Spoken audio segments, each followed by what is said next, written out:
नमस्कार, आप देख रहे हैं जन भावना टाइम्स। आपके साथ मैं हूं अंकिता।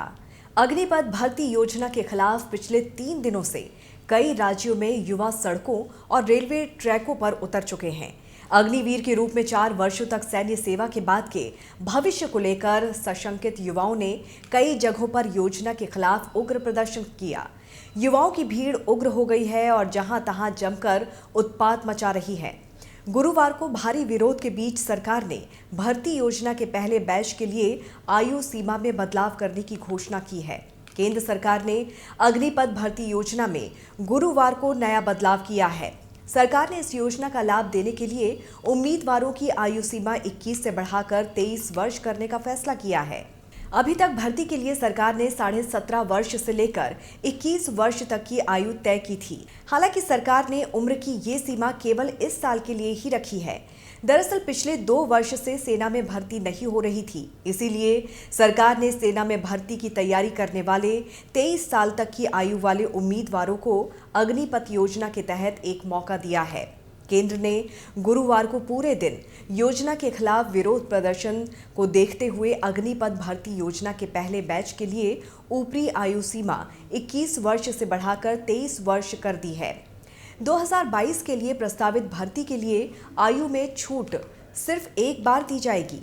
अग्निपथ स्कीम के खिलाफ देश के कई राज्यों में हो रहे विरोध के बीच एक तरफ जहां विपक्ष इसकी वापसी की मांग कर रहा है, तो वहीं दूसरी तरफ सरकार इसे रोजगार की दिशा में एक बड़ा अवसर मान रही है। रक्षा मंत्री राजनाथ सिंह ने कहा कि भर्ती प्रक्रिया कुछ ही दिनों में शुरू होने जा रही है। उन्होंने कहा कि केंद्र सरकार की तरफ से घोषित की गई अग्निपथ योजना भारत के नौजवानों को देश की रक्षा व्यवस्था से जोड़ने और देश की सेवा करने का एक सुनहरा अवसर देता है। उन्होंने आगे कहा कि पिछले 2 साल से सेना में भर्ती की प्रक्रिया नहीं होने की वजह से कई नौजवानों को सेना में जाने का मौका नहीं मिल रहा। प्रधानमंत्री के अनुमोदन पर अग्निवीरों की भर्ती की आयु सीमा को इस बार बढ़ाकर 21 से 23 साल किया गया है, जिससे कई नौजवानों को अग्निवीर बनने की पात्रता मिल जाएगी। राजनाथ सिंह ने कहा है कि वे देश के नौजवानों से कहना चाहते हैं कि सेना में भर्ती की वे तैयारी करें और उसका लाभ उठाएं। उधर अग्निपथ योजना के खिलाफ कई राज्यों में विरोध प्रदर्शन हो रहा है।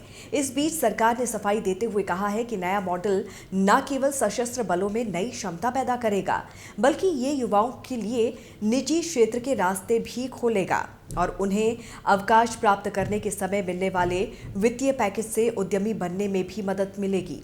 केंद्र ने कहा है कि 4 साल की योजना के बाद जो अग्निवीर रिटायर हो जाएंगे, उन्हें बिजनेस, एजुकेशन और अन्य नौकरियों आदि को आगे बढ़ाने के लिए सरकार की ओर से सहायता दी जाएगी। इसमें 11.72 लाख रुपए का वित्तीय पैकेज शामिल होगा, जो कि प्रत्येक अग्निवीर को दिया जाएगा ताकि वो कोई उद्यम शुरू कर सके। देश दुनिया की तमाम खबरों को विस्तार से जानने के लिए आप हमारी वेबसाइट www.thejbt.com को लॉगिन कर सकते हैं। जुड़े रहिए जनभावना टाइम्स के साथ। नमस्कार।